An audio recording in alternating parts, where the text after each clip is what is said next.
Inicio a la conferencia de prensa del señor Presidente de la República, Martín Vizcarra Cornejo. En esta oportunidad acompañan al señor Presidente de la República, el Presidente del Consejo de Ministros, la Ministra de Economía y Finanzas, el Ministro de Salud, así como la Ministra de Trabajo y Promoción del Empleo. Muy buenas tardes, tengan todos ustedes. Hoy, inicio de semana, lunes 20 de abril, nuevamente estamos con el Premier y 3 ministros que nos acompañan el día de hoy, dar cuenta de información relevante en esta etapa de estado de emergencia. Hoy no hemos tenido reunión de Consejo de Ministros en la mañana, la vamos a tener en horas de la tarde.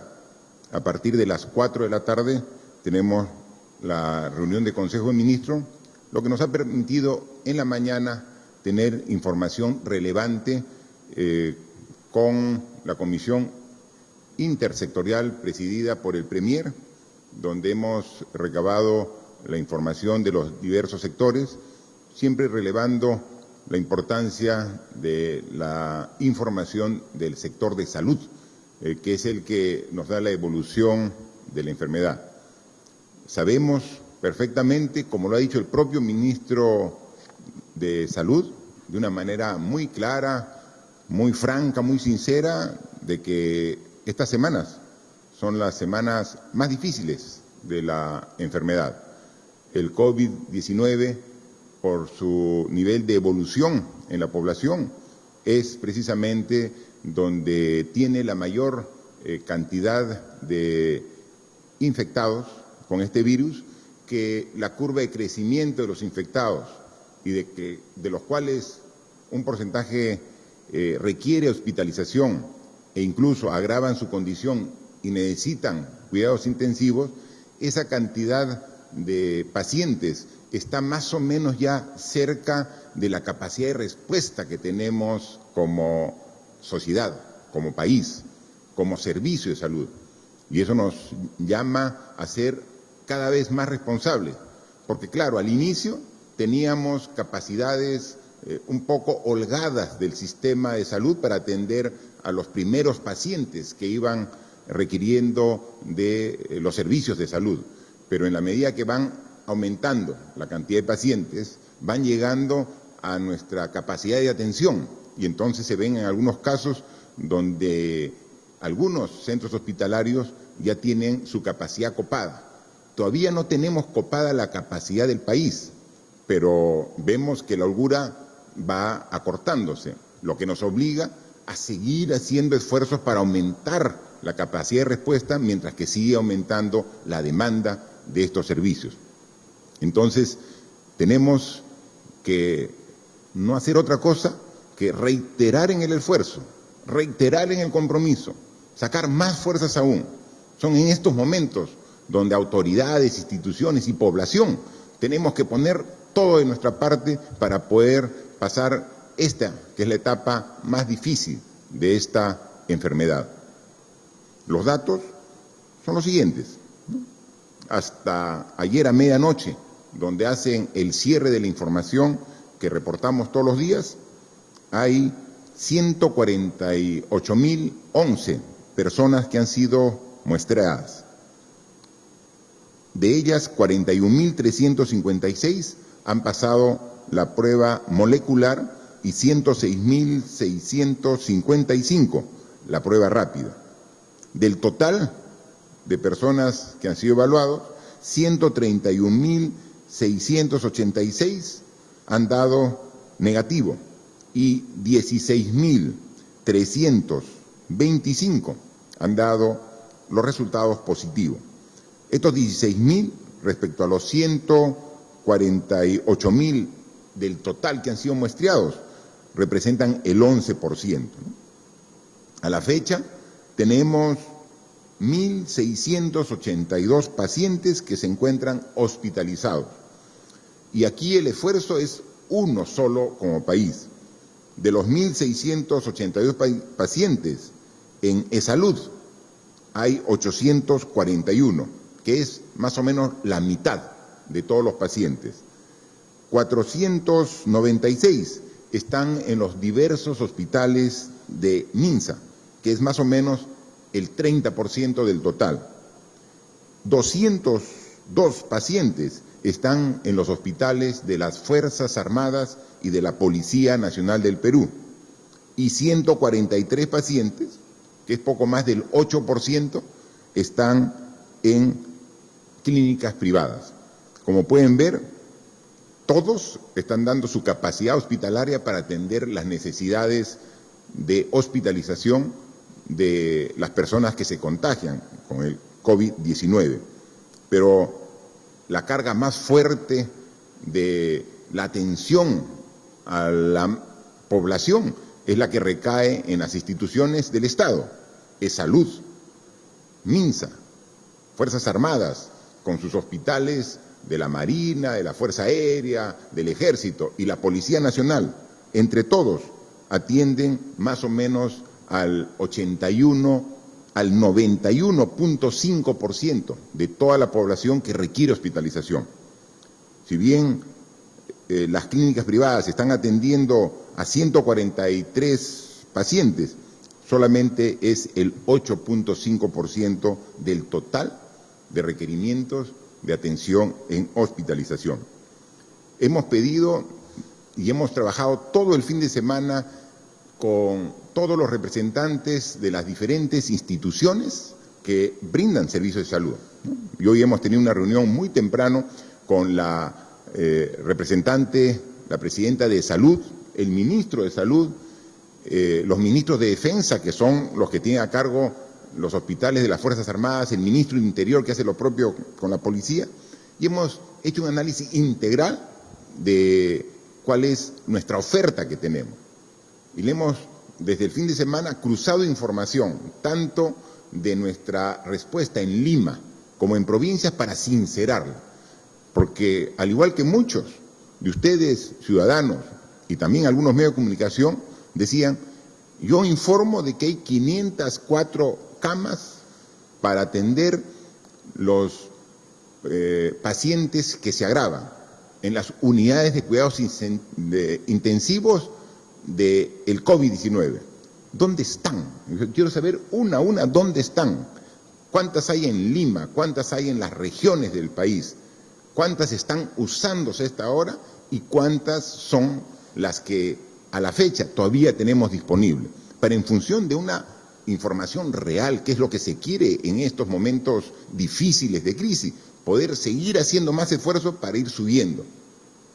Y entonces hoy me presentaba unos cuadros, el Ministerio de Salud con todo su equipo, en una reunión que hemos estado ahora, que se los pongo a consideración de todos ustedes, para que sepan exactamente la información referida a las camas de la unidad de cuidados intensivos para atender específicamente los casos de COVID-19. Acá está el cuadro.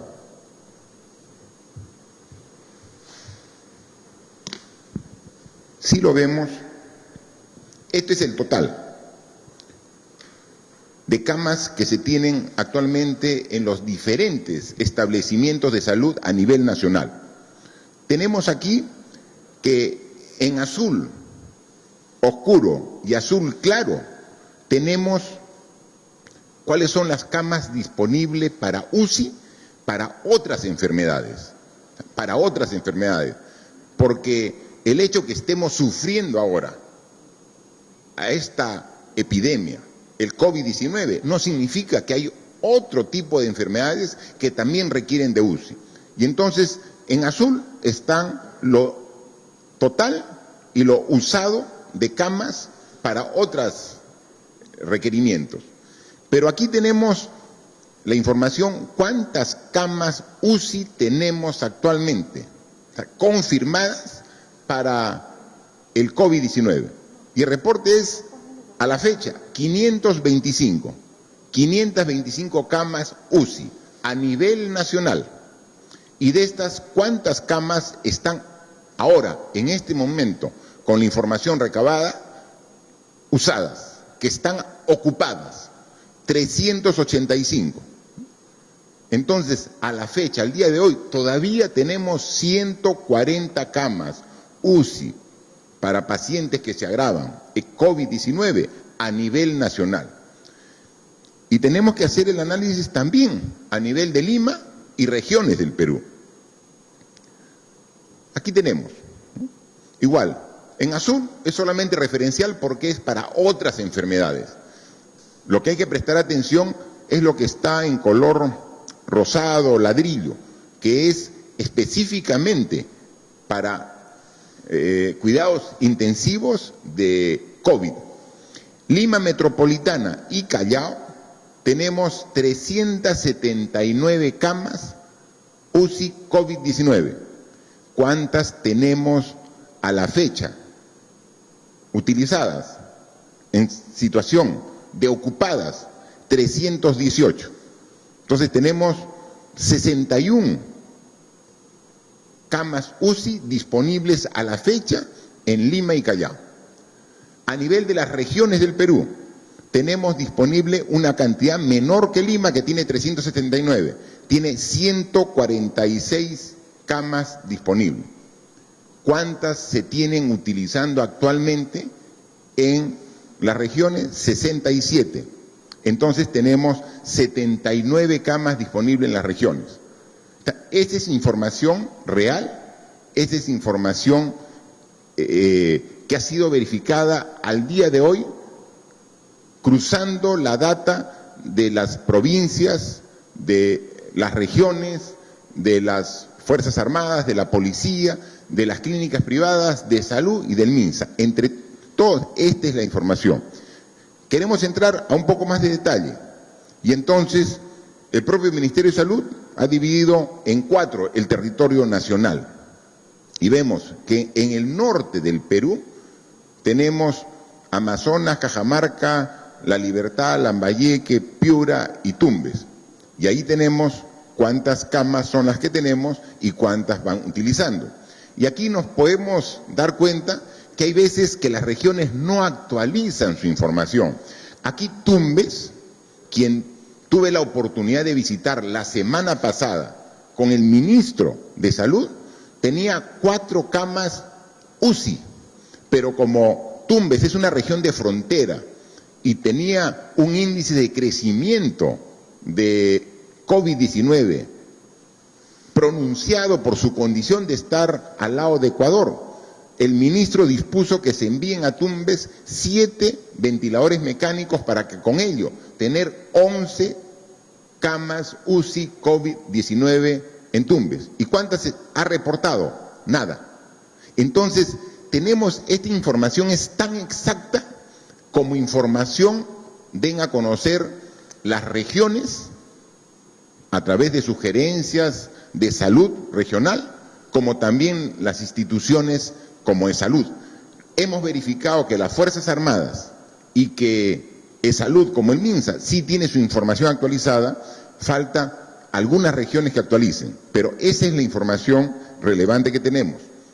Esto es en el norte, en el oriente, ahí vemos Huánuco, Loreto, Madre Dios, San Martín, Ucayali, donde se tiene algunas, por ejemplo, la oferta en Huánuco tiene 12 camas disponibles y solamente tiene 2 camas utilizadas en la actualidad y se pueden ver esta información. Vemos en el centro del Perú y vemos también la información en el sur del Perú, donde vemos la situación de Apurímac, Arequipa. Hay regiones, por ejemplo, como Arequipa, que tiene, según la información de la región Arequipa, tiene 19 camas disponibles UCI para COVID-19 y tiene 15 utilizadas. Entonces tiene todavía una holgura de 4, ¿no? Huancavelica tiene camas UCI, no las ha reportado y aquí no está esta información. Entonces vemos que hay 2 regiones que falta actualizar la información, que es sumamente necesaria tenerla presente. Y nuevamente retornamos al resumen general. Ahora, a la fecha, tenemos 525 camas UCI disponibles a nivel nacional, de las cuales son ocupadas 385, quedando aquí todavía con una disponibilidad de 140 camas para unidades de cuidados intensivos del COVID-19. El mismo análisis lo vamos a hacer en la próxima oportunidad para hospitalización en general, porque, ¿me disculpa?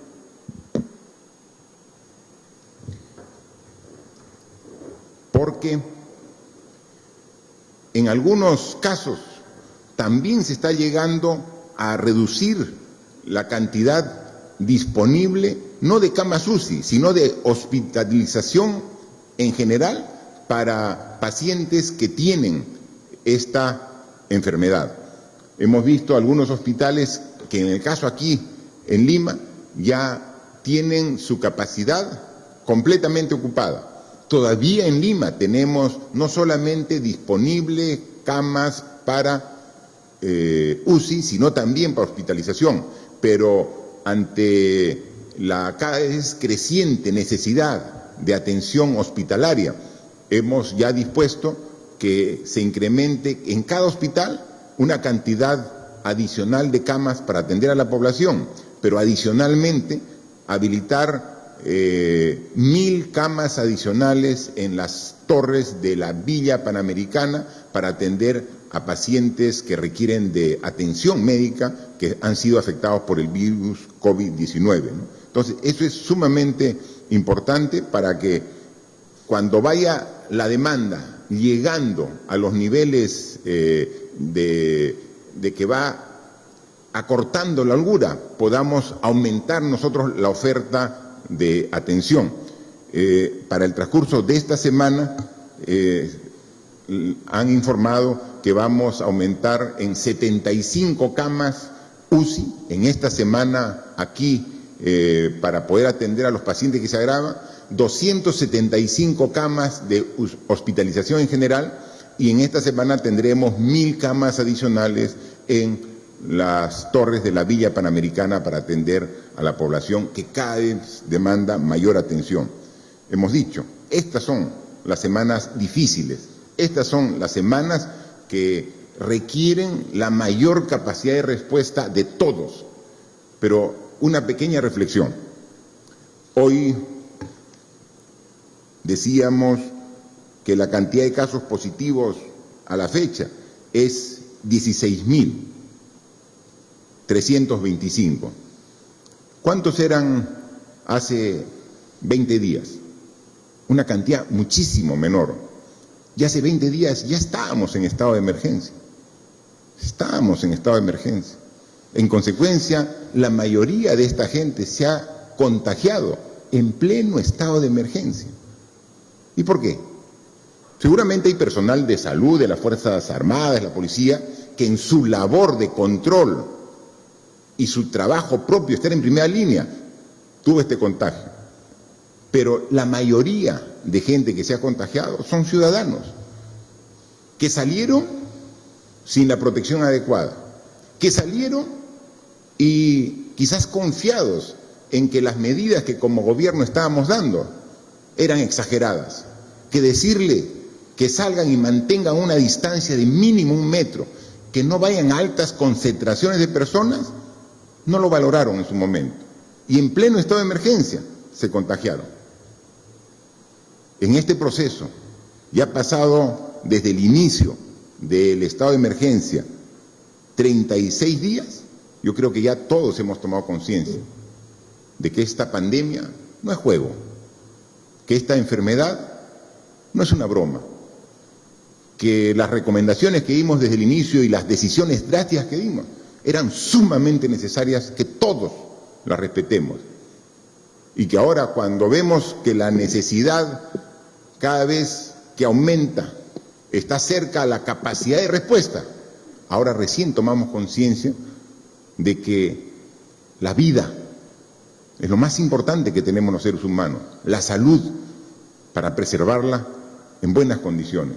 Estoy seguro que cada vez más, ahora sí estamos respetando las indicaciones porque vemos cómo afecta a la sociedad cuando de manera irresponsable en su momento no se cumplió escrupulosamente las recomendaciones que se daban en todo momento.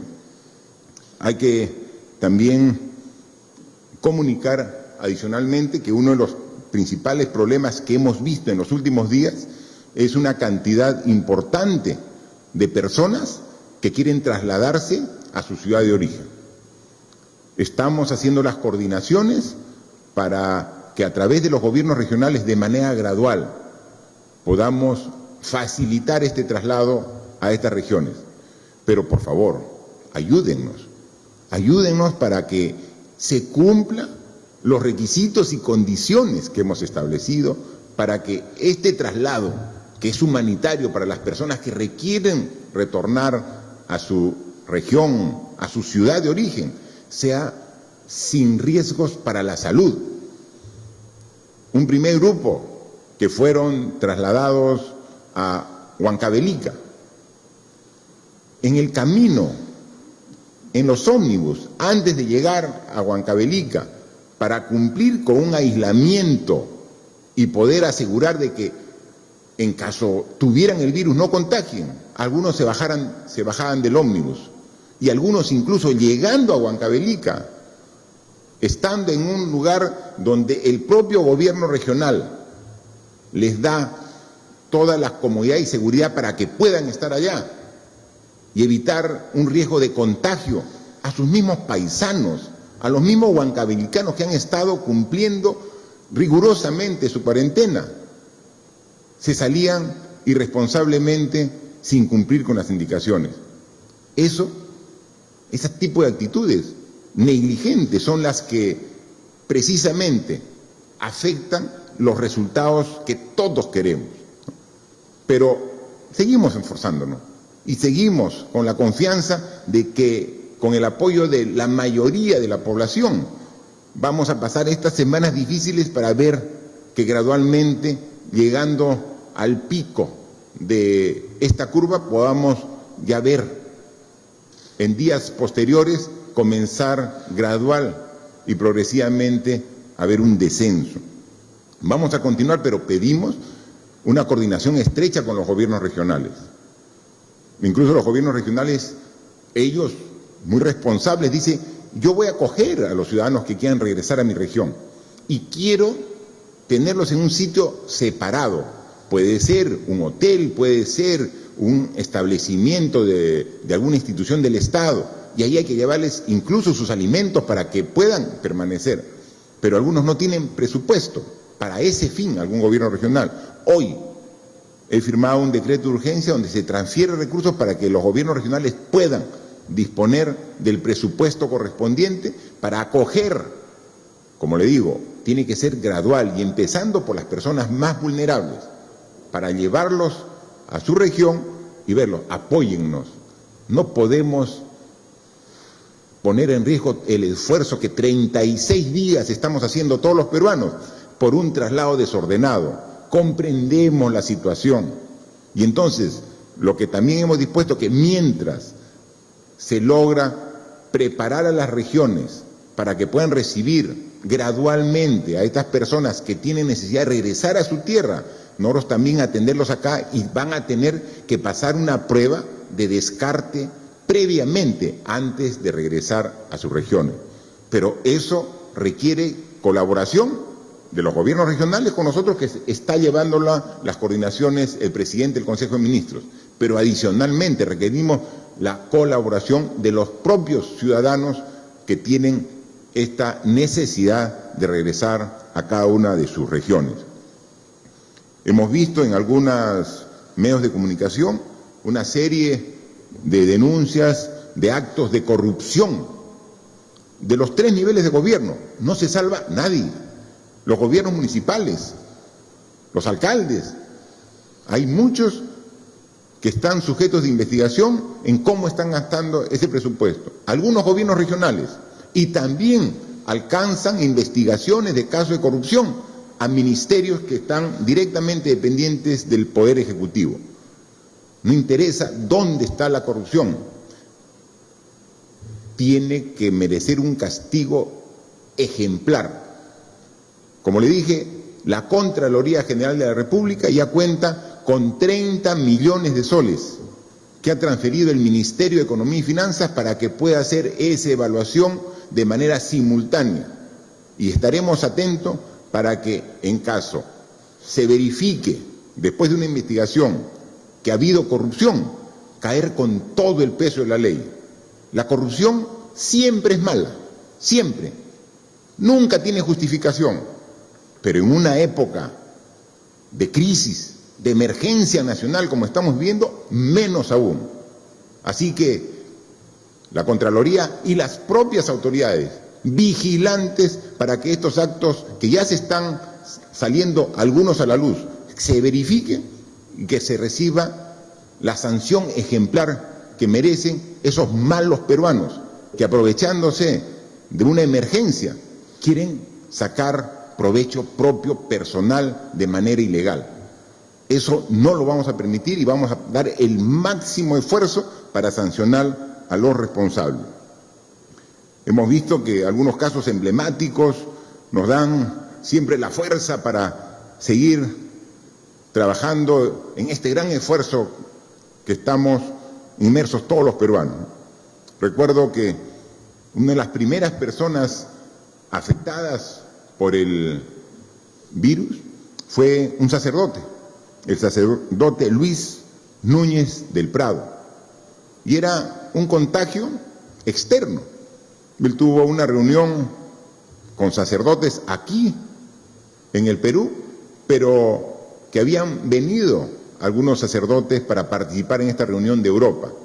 Obviamente, algunos de esos sacerdotes, seguramente de manera involuntaria, trajo el virus, retornó a su país y dio positivo. Por las características propias de su salud, agravó su caso y estuvo en cuidados intensivos muy delicado. Y ahora, pasado un poquito más de un mes, nos comunican que superó la enfermedad, que ha salido ya de cuidados intensivos y le han hecho una segunda prueba, habiendo dado negativo, ¿no?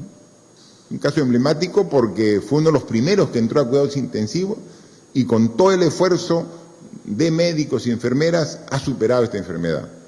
Hay lamentables casos de personas que no logran vencer la enfermedad, que su condición de edad avanzada o su condición de enfermedades previas a la infección de este virus lo pone en una condición muy vulnerable y que con el virus, por más esfuerzo que se ha hecho en algunos casos, se ha perdido la vida. Hay casos como el del sacerdote que finalmente vencieron al virus, ya están dados de alta hospitalaria y vemos como ese también hay muchos casos que nos dan fuerza para seguir trabajando por todos los pacientes infectados con el COVID-19. Veíamos también alguna información relevante de Cusco, ¿no? Donde también han hecho un buen manejo de los pacientes hospitalizados y que prácticamente en un grupo importante de los que estaban ya también fueron dados de alta, ¿no? Entonces, hacer todo el esfuerzo, interactuar, coordinar. Hemos visto que también hay malos ejemplos, que una falta de coordinación entre dos centros hospitalarios de una misma región hacen perder tiempo valioso que después ya no se puede recuperar y muchas veces se ha pagado incluso con la vida. Ese tipo de errores tenemos que evitarlos, los reconocemos, nos duele y tenemos que hacer el esfuerzo de corregir. Tenemos aún, con menos holgura, tenemos capacidad de respuesta. Así que vamos a seguir luchando contra esta enfermedad. Es dura, es muy demandante, pero eso tiene que generar en nosotros mayor convicción y fuerza para sacar las energías necesarias entre todos para seguir combatiendo. Con el inicio del año escolar que dimos de manera remota, ahora en la primera semana del mes de abril, nos permitió también legalmente, a pesar de que no hay presencia física de alumnos en las aulas, nos permitió poder liberar el uso de los alimentos de Caliwarma para los alumnos que, estando lejos del aula, requieren esa alimentación de apoyo en sus hogares.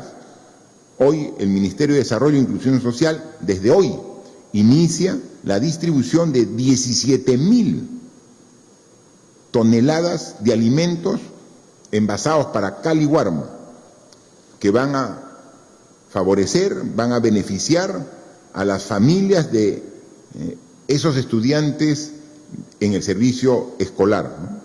Los alimentos estaban almacenados en 58.941 instituciones educativas, porque ya había preparado y habían mandado los alimentos para el inicio del año escolar. Luego se suspendió el inicio del año escolar por la pandemia y se teníamos los alimentos. Ante la emergencia y la crisis que estamos viviendo, no podemos tener alimentos guardados, almacenados. Estos más de 17.000 toneladas que estaban almacenados en 58.900 instituciones educativas, a partir del día de hoy se comienza a hacer la distribución para atender las necesidades de esos alumnos que están organizándose para que pueda llegar directamente a sus familias. La distribución se hará a los padres de familia o apoderados a través de los comités de alimentación escolar. Con esta medida se beneficiará a 3 millones de estudiantes de las escuelas públicas de todo el Perú. Para ellos, obviamente hay una excepción en estas restricciones de movilidad, pero para llevar los alimentos ya se ha coordinado con la Policía Nacional para que permite el traslado de esos alimentos para que puedan ser usados por los familiares de estos más de 3 millones de alumnos. Ya el día de ayer se publicó el decreto legislativo hablando de educación que va a permitir adquirir más de 840.000 tablets para los alumnos del sector rural del país y del sector urbano, pero en condiciones de vulnerabilidad que están reconocidos en el quintil 1 y 2. Vamos a hacer el esfuerzo de hacer los procedimientos administrativos para tener tan pronto como se pueda esta ayuda para que podamos hacer una educación con menor brecha entre la zona urbana y la zona rural. Vamos a continuar en ello. Hemos recibido múltiples consultas sobre si estos beneficios es para el sector público, para la educación pública, para la educación privada. Obviamente es para la educación pública, ¿no? Y la educación privada, sabiendo ya que tiene que cambiar sus características de educación en lo que queda del año, tiene que hacer un nuevo planteamiento. Y no solamente tiene que ser un nuevo planteamiento desde el punto de vista de la currícula, del sílabus, es decir, de lo que se va a priorizar en la enseñanza en este año en función de las directivas que dé el Ministerio de Educación, sino obviamente tiene que hacer un ajuste en las pensiones, porque ya no es una participación presencial. Y ya hemos conversado con el ministro de Educación para que los alumnos, dentro de una programación y una estrategia del Ministerio de Educación, que requieran migrar de una educación privada a la educación pública, vamos a generar las condiciones para poder incorporarlo. El proceso de matrículas ya concluyó, porque la matrícula es en el mes de enero o febrero, antes del inicio de las clases, pero obviamente en una condición especial, inédita. Está el Ministerio de Educación evaluando la posibilidad de nuevamente aperturar matrículas para poder recibir, aparte de esos alumnos que tenían una educación privada y que ahora quieren migrar hacia la educación pública. Tenemos que dar todas las facilidades. Salud y educación son las bases, son los cimientos que requiere una sociedad para progreso y desarrollo. Y son precisamente esos dos sectores los que estaban siendo duramente afectados por esta pandemia del coronavirus, y tenemos que dar alternativas de solución para cada uno de estos problemas. Quisiera dejar para que ahora los medios de comunicación que han acreditado sus preguntas a través de este sorteo en toda la prensa acreditada en despacho de Presidencia de la República y que luego que salen favorecidos, las preguntas son las que determinan los medios de comunicación. Ellos son los que determinan, y nosotros aquí con el Premier y con los ministros que nos acompañan, aquí atentos a sus preguntas para, con total franqueza y sinceridad, absorberlas para que llegue esta información a toda la población. Muchas gracias, señor presidente. Iniciamos la ronda de preguntas virtuales, siendo la primera de Radio Victoria de Arequipa. La pregunta es: ¿cómo va a ser el Estado para solucionar la entrega del bono rural y el funcionamiento de las clases virtuales con su tablet si las comunidades rurales de las zonas altoandinas no tienen Internet? Por ejemplo, distritos como Cayoma, Tisco, Tapay, Choco, Llanca, entre otros. Bueno, justo hablando del tema de rural, la pregunta de Radio Victoria de Arequipa precisamente va en ese enfoque.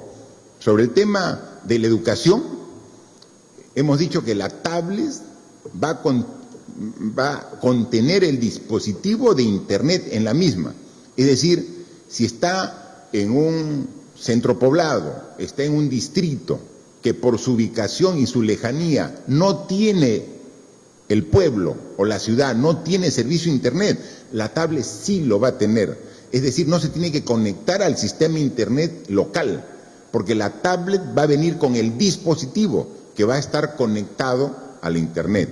O sea, y entonces lo que sí necesita es energía eléctrica, ¿no? Entonces tenemos un porcentaje muy elevado de la población que tiene energía eléctrica en el país, pero sí, un porcentaje, aunque sea pequeño, de la población no tiene energía eléctrica. En esos casos, la tablet, además de tener el dispositivo de Internet, va a tener un cargador de la tablet que es fotovoltaico. ¿Esto qué significa? Que se carga con la energía solar. En consecuencia, estamos preveyendo todos los inconvenientes que pueda tener el alumno para que pueda realmente tener una educación que realmente se merece. Es lo que decíamos, de las crisis hay que ver oportunidades. Esto que era una necesidad no de ahora, de hace tiempo, quizás se postergaba y se postergaba este tipo de decisión. Ante esta crisis ya se hace impostergable y por eso es que se ha tomado la decisión y se ha emitido el decreto legislativo correspondiente. Pero adicionalmente, del decreto legislativo que ve el tema de la educación rural, hemos también ayer domingo publicado el decreto de urgencia del bono rural, que incluye un bono de 760 soles a más de 1.098.000 hogares rurales que están en el Padrón General de Hogares. La ministra de Desarrollo e Inclusión Social ha dicho que en esta semana va a hacer todo el trabajo administrativo, financiero, porque el presupuesto ya lo tiene el Ministerio de Desarrollo e Inclusión Social, y a partir de la próxima semana comenzará a distribuir. Si hay familias, hogares, que tienen cerca un cajero, un Banco de la Nación, el dinero llegará a través del Banco de la Nación, a través de un agente del Banco de la Nación. Si están en un sitio alejado, por zonas geográficas, va a ir con una movilidad de transporte de valores y llegará incluso en algunos sitios más alejados con el dinero en efectivo, obviamente con toda la seguridad del caso. El sector rural está disperso y va a generar un mayor esfuerzo del Ministerio de Desarrollo e Inclusión Social, pero lo tienen perfectamente merecido ese esfuerzo para llegar con este bono al 1.098.000 hogares rurales que están establecidos con este decreto de urgencia. La siguiente pregunta es de revista Semana Económica. La pregunta dice: las microfinancieras han advertido a Semana Económica que sus clientes no cumplen con los requisitos para Reactiva Perú y que las tasas son muy bajas para compensar gastos. Dado que las microfinancieras no podrían competir por tasa con los bancos en las subastas, ¿considerarían diferenciar las subastas por tipo de monto y por tipo de entidad financiera? ¿Qué otras medidas evalúan para la etapa de reactivación? Por favor, ministra de Economía y Finanzas. Gracias, presidente. Somos absolutamente conscientes que las entidades microfinancieras enfrentan unos costos operativos más altos. Por eso, desde el diseño de Reactiva se han tomado dos decisiones importantes. La primera es, para incentivar el préstamo a este grupo de MIPES, se ha elevado la garantía al 98%. Adicionalmente, directamente relacionado con la pregunta, las subastas se van a hacer por rangos de garantía, es decir, va a haber una subasta específica para el caso de los créditos con 98% de garantía. Es importante mencionar que a pesar de estos esfuerzos, nosotros vamos a seguir evaluando, monitoreando todos los días el programa para poder hacer los ajustes que correspondan, pero también siendo conscientes que hay un gran reto de financiamiento de las MIPES. Esta semana también se está elevando a Consejo de Ministros unas mejoras al diseño del Fondo de Apoyo Empresarial. Solo para recordar que el día de hoy el FAE ya ha atendido a 22.000 MIPES por un monto de 188 millones y hay una demanda de 71.000 MIPES adicionales por un monto de 813 millones de soles. Muchas gracias. Muchas gracias, ministra, por favor. La siguiente pregunta es del diario La República. La pregunta es: ¿cuántas empresas ya enviaron su solicitud para aplicar la suspensión perfecta de labores? Además, antes que se publicara el decreto de urgencia, la ministra de Trabajo indicó que iba a haber filtros para las empresas que se iban a acoger a esta figura y que incluso aquellas que se acogen a beneficios del Estado no deberían aplicarla. Sin embargo, la norma es muy general. ¿Cuándo se publica el reglamento? ¿Van a corregir o subsanar los vacíos? ¿Cuál es la cantidad real de camas UCI ocupadas actualmente? El reporte de ayer decía que eran 167. Entonces, ¿por qué los hospitales de ATE no reciben pacientes críticos? En la semana murieron 2 personas en la puerta del hospital de Vitarte. La pregunta del diario La República tiene dos partes bien claras y definidas. La primera la va a contestar la ministra de Trabajo y la segunda parte el ministro de Salud. Por favor. Gracias, presidente. Con relación a la pregunta, quiero puntualizar que la suspensión perfecta de labores es una figura excepcional. El decreto de urgencia 038 así lo establece. En ese sentido, para responder puntualmente a la pregunta, tenemos registradas alrededor de 5.200 empresas que han solicitado acogerse a esta modalidad, de las cuales más de 3.200 declaran formar parte del registro de las micro y pequeñas empresas. Hecha la corroboración con la planilla electrónica, como corresponde a la Autoridad de Trabajo, se determinará si es que estas empresas que se han declarado como parte del registro de la microempresa, corresponde que sus trabajadores reciban la bonificación excepcional de emergencia, estando alrededor del 65% el número de estas microempresas que podrían estar beneficiándose sus trabajadores con la bonificación excepcional y de emergencia. De otra parte, con relación a las disposiciones del decreto de urgencia, efectivamente, en las declaraciones que en algún momento y algunos medios de comunicación se han vertido, se ha señalado con mucha claridad que el esfuerzo que está haciendo el Estado para que las empresas preserven los empleos tiene que tener su correlato en una decisión de mantenerlos. En ese sentido, el decreto de urgencia 038 prevé que aprobemos disposiciones complementarias a efectos de establecer esas condiciones, esos filtros, a fin de que se haga uso de esta figura, como vengo diciendo, de manera excepcional y que la preservación de los empleos se dé como un legítimo esfuerzo y compromiso del sector empresarial en esta situación de crisis, así como asistiendo el derecho de los trabajadores a mantener los mismos, reiterando finalmente que como Autoridad de Trabajo no permitiremos ningún tipo de abuso en el uso de esta modalidad. Gracias. Gracias, ministra. Por favor, el ministro de Salud. Gracias, señor presidente. Muy buenas tardes.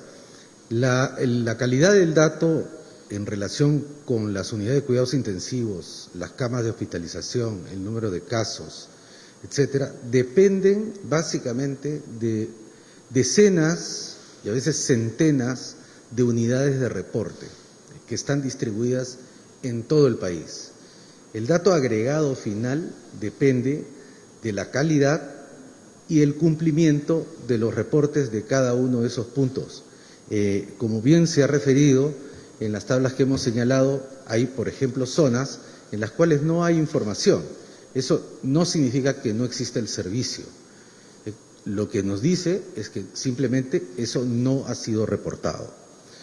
Un segundo aspecto que quiero referir es que durante este mes que me ha tocado dirigir la cartera, hemos hecho un esfuerzo importante por mejorar la calidad de ese dato. Primero, porque los datos estaban parcelados en tantas parcelas como tiene dividido el sistema de salud peruano. Un dato del Ministerio, otro dato del E-Salud, otro dato de las Fuerzas Armadas y policiales y múltiples datos del sector privado. Durante este mes hemos logrado finalmente, gracias a un instrumento desarrollado por SUSalud, en tener un dato de todo el sistema de salud peruano. Hemos pasado por una segunda fase. Ese dato era inestable y continúa siéndolo cada vez menos inestable, pero inestable al fin.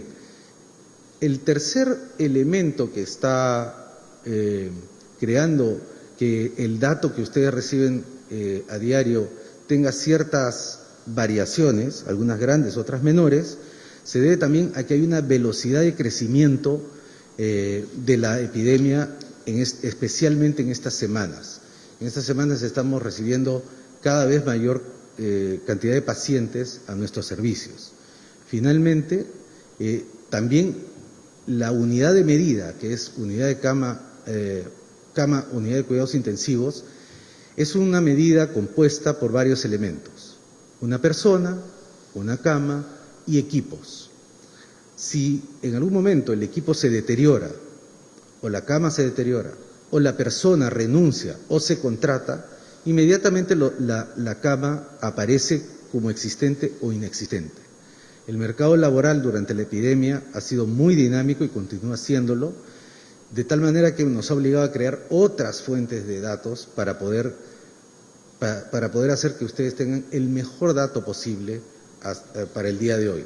Y continuaremos los esfuerzos para mejorarlo y desagregarlo por cada una de las regiones y, si es posible, por cada uno de los hospitales del país. Finalmente, este dato que ha presentado el presidente el día de hoy va a ser colocado en nuestra página web para que, junto con el número de casos, también ustedes puedan ver el número de camas disponibles y cuál es su variación día a día.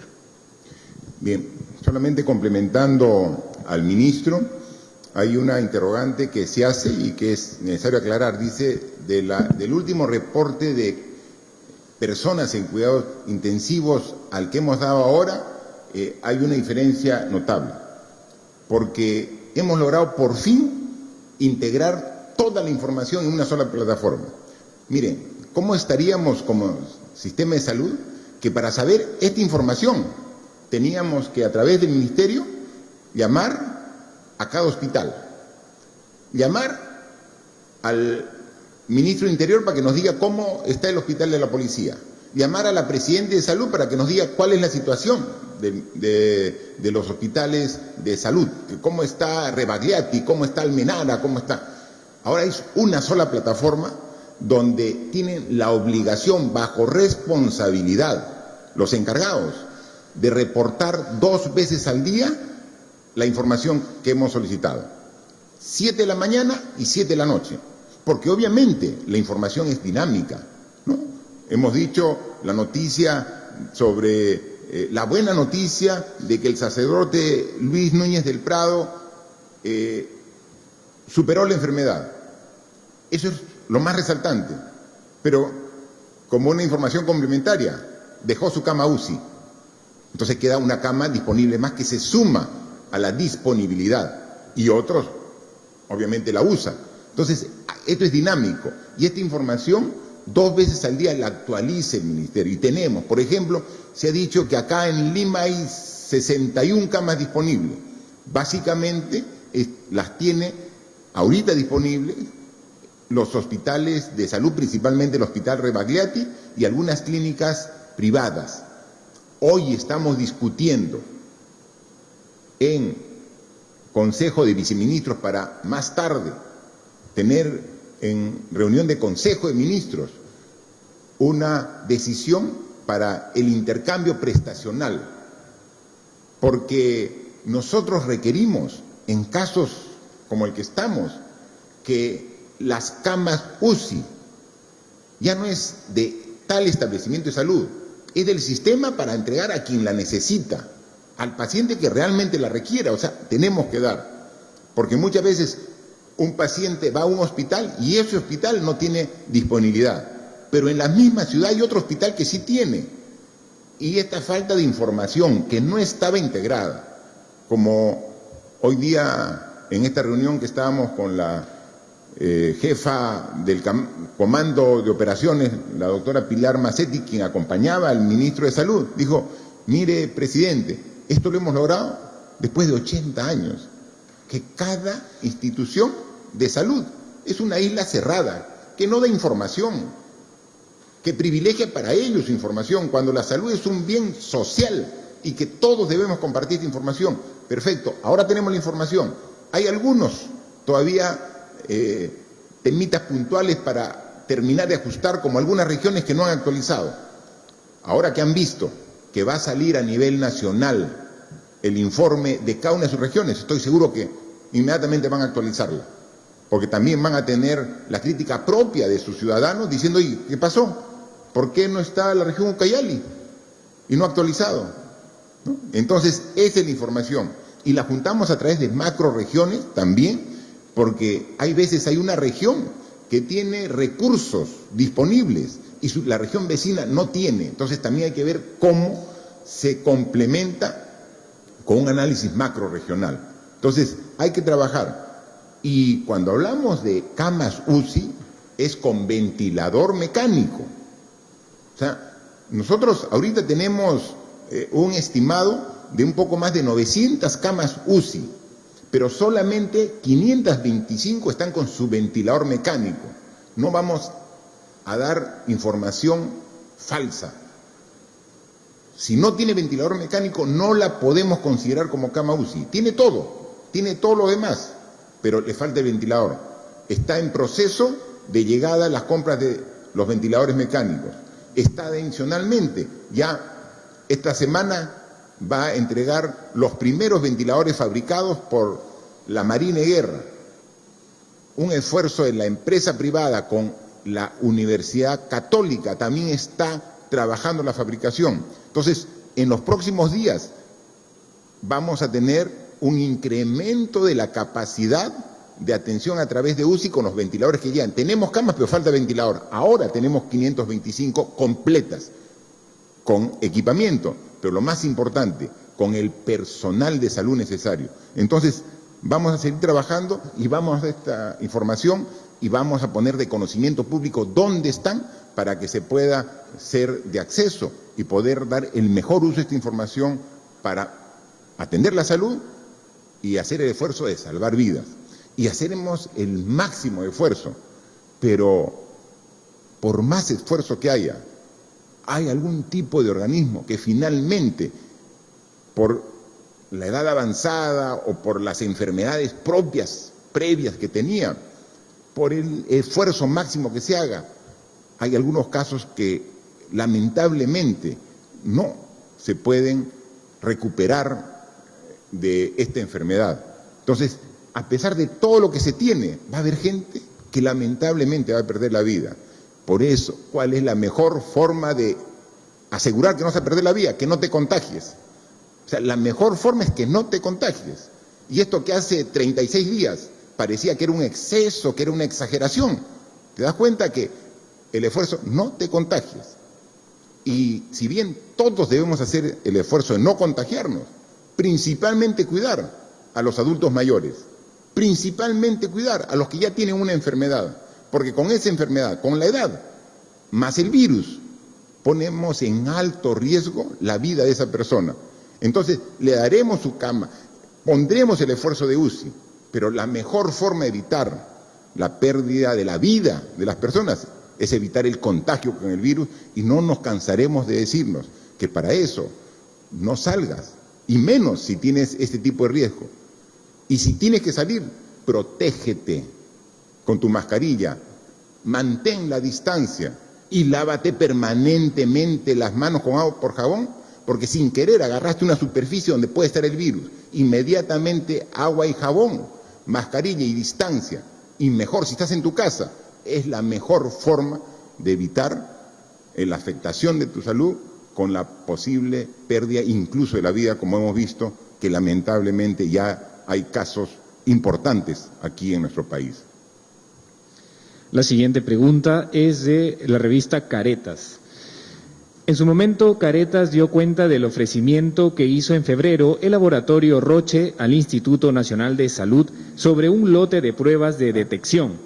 Anoche un reportaje televisivo trató sobre otra oferta rechazada en marzo, aparentemente con buenas condiciones. Es evidente que en las últimas semanas la estrategia de diagnóstico por parte del Estado se ha tornado mucho más agresiva. ¿Cuál será el papel que tenga de aquí en adelante el sector privado en este respecto? Por favor, ministro de Salud, hay dos temas importantes que siempre es necesario darle información. Gracias. Nosotros saludamos la vigilancia que nos hace constantemente los medios de comunicación, porque nos permite estar también alerta de que no penetre o nos mine la corrupción en el sector en cualquiera de sus niveles. Felicitamos el periodismo de investigación al mismo tiempo, pero los invitamos a tener una comunicación más fluida con el despacho ministerial para otorgarles la información que ustedes requieren. En el reportaje del día de ayer se hablaba de una empresa que ofertó efectivamente a menor precio uno de los productos que nosotros necesitamos para combatir la epidemia. Lamentablemente, la oferta no cumplía las especificaciones técnicas que nosotros requeríamos para implementarla. Por lo tanto, esa oferta fue rechazada. Los detalles, por supuesto, se los podemos ofrecer una vez que lo requieran y podrán observar las razones por las cuales esta empresa no fue seleccionada. En otros casos también hemos recibido algunos reportajes que señalaban dudas sobre la compra de otros productos y nosotros hemos informado en detalle las razones de cada uno de estos procedimientos. En relación con el sector privado, nuestra relación sigue siendo fluida, tanto como proveedores de los distintos productos que nosotros requerimos, así como el intenso trabajo que ha hecho el sector privado por movilizar recursos de donación para los esfuerzos del Ministerio de Salud y de otros estamentos del gobierno. Muchas gracias, por favor. Para culminar esta ronda tenemos la pregunta de la Asociación de Prensa Extranjera en el Perú, APEP. Presidente Vizcarra, en 2 días la cifra de muertos subió de 300 a 400 y muchos fueron por falta de atención en cuidados intensivos o ventiladores mecánicos, según reportes de la televisión local. Se ha dicho varias veces que hay más de 500 camas UCI. ¿Dónde están? ¿Cuántas hay en Lima? ¿Cuántas en provincias? ¿Están todas operativas? ¿Cuántos pacientes UCI hay en ATE, que fue anunciado como el centro de atención de pacientes graves?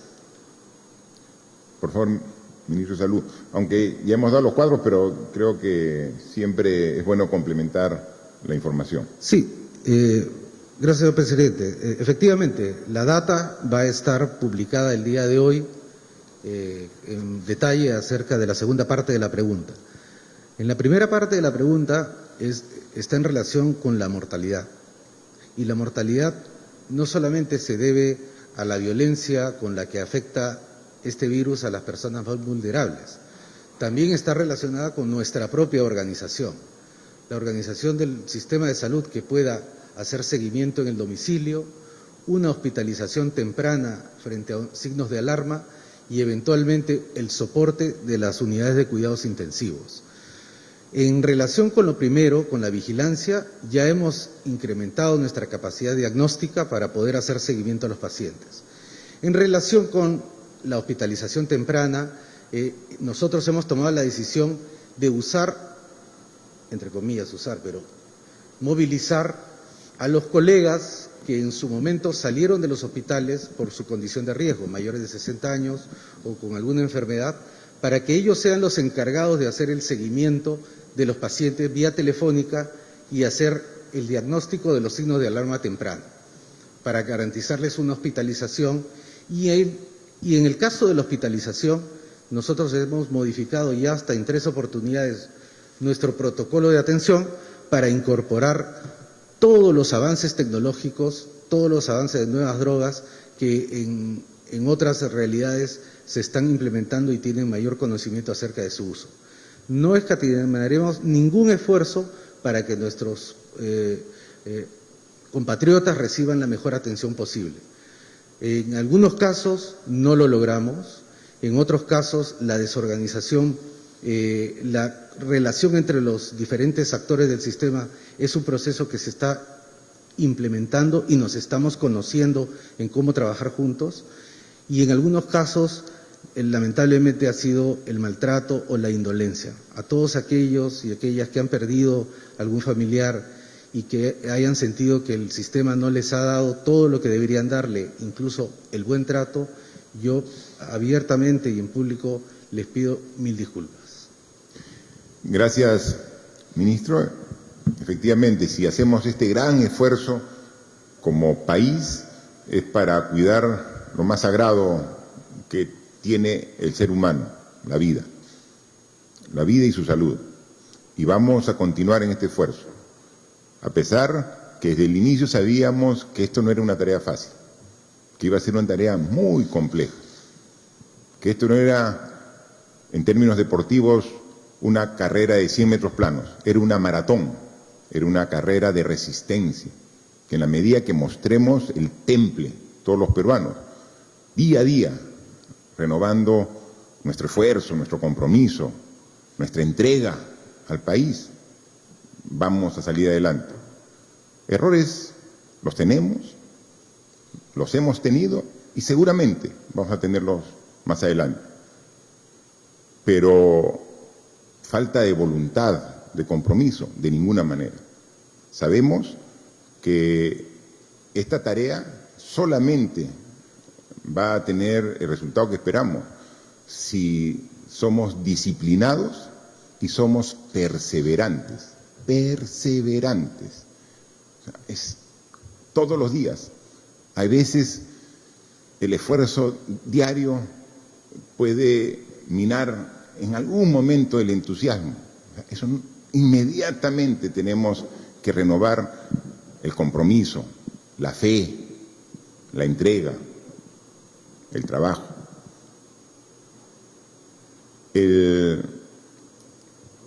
La enfermedad, la pandemia, tiene una serie de etapas, desde el contagio inicial, el caso asintomático. Me contagié pero no siento nada. Qué bien por ti, pero puedes contagiar. Me contagié pero parece una gripe simple. Qué bien por ti, porque eres parte del 85%. Pero hay un 15% importante de la población que se va a afectar y que va a tener que ir al hospital. Un hospital que, como ya sabíamos, tenía deficiencias. Antes del coronavirus no teníamos que esperar semanas o meses para tener una cama en un hospital. No era así. Ese es nuestro sistema de salud, que tenemos que cambiarlo. O sea, antes del coronavirus. Ahora estamos hablando 2.000 hospitalizados. Si antes, sin coronavirus, nos daban una cita en el hospital para dentro de 3 meses, o nos daban una cita para atención hospitalaria de acá a 45 días. Y sobre esa situación tan dramática que teníamos en el sistema de salud, que nos llevó a a nombrar este año como el año de la universalización de la salud, porque teníamos que cambiar eso. O sea, antes de esta situación sabíamos que teníamos una situación mala en el sistema de salud, y por eso dijimos, ya desde el año pasado, recuerden, ciudadanos, compatriotas, recuerden, tomamos medidas como vamos a hacer el acceso a los medicamentos a través de los medicamentos genéricos, a pesar que había una fuerte resistencia empresarial y un lobby político para no hacerlo, y lo hicimos.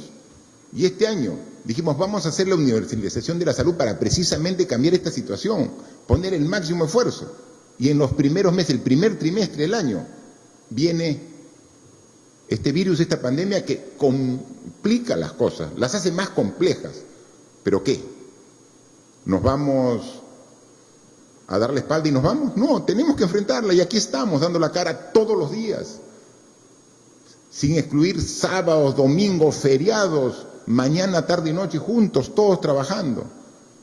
Y hemos podido atender a cuántos pacientes estamos salvando la vida.